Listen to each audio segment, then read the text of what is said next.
Welcome to my creative writing channel, Critical Storytelling, where I use critical analysis to help you tell your story.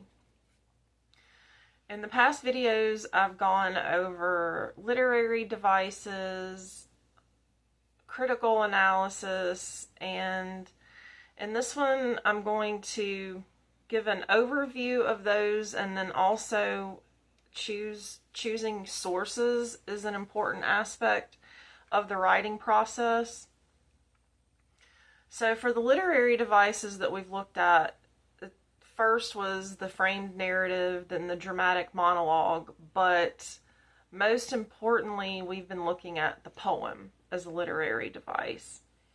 And for critical analysis, we have discussed the historical aspects of the Romantic period, and we've looked at psychological aspects of what the author may have been trying to say, what the storyteller is trying to say. When are those two things different? So then you might also have the reader's perspective, which is when we looked at in the Rime of the Ancient Mariner, the imagery in the text sometimes I think could cause the reader to have a visceral response to what's going on, and then other characters in the story as well, versus the author's perspective could be some kind of social commentary on the present day of the writing.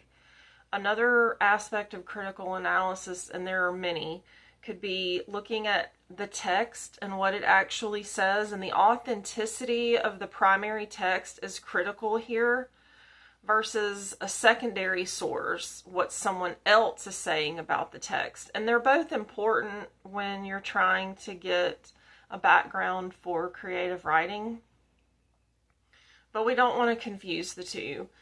And then for choosing sources, so far I have tried to make sure that what we're reading collectively is accessible.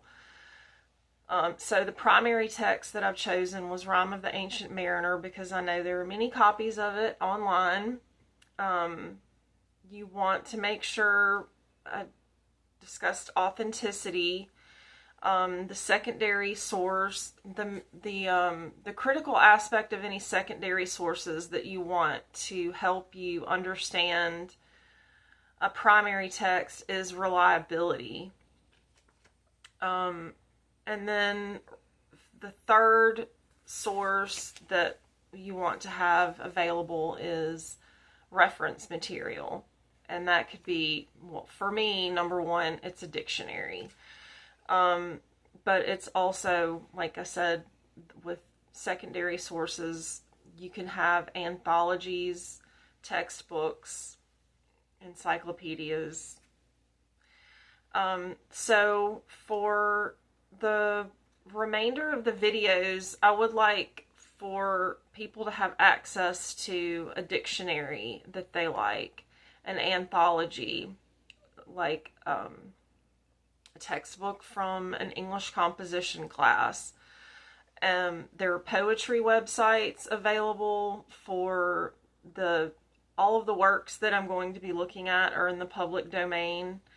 And if we really wanted to apply ourselves in terms of later on with the bigger works, like longer short stories and novels, we could look at Spotify being a material for our primary text, because there are public domain works, audiobooks there.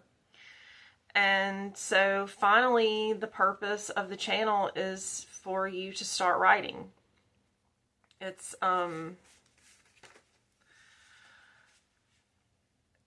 important aspect of the human condition moving forward, I think, for each person to memorialize what would normally be considered just mundane and things that we have taken for granted. I think that writing is a good way to counteract the seemingly meaningless existence that we have sometimes when we look at everything that we think is wrong, and how can we make meaning out of it. And I think that writing is a good place to start. That maybe it's not the kind of meaning that we can write like the Rime of the Ancient Mariner, and people for generations can come to it and say, ah, I appreciate my life more now. But even if the writer is able to make sense of life from their works, then we've done our job as humans. So the next video, we're going to look at writing your first poem, and I'm going to try to take all of these elements, the literary device, the historical context, the just the ability to have certain materials at your fingertips, like new words or new ways of looking at things or thinking about things, and bring them all together so that you can write your first poem. If it is, if it's not, that's awesome. But we're going to recreate the poem The Red Wheelbarrow by William Carlos Williams, and that will be in the next video. And thank you.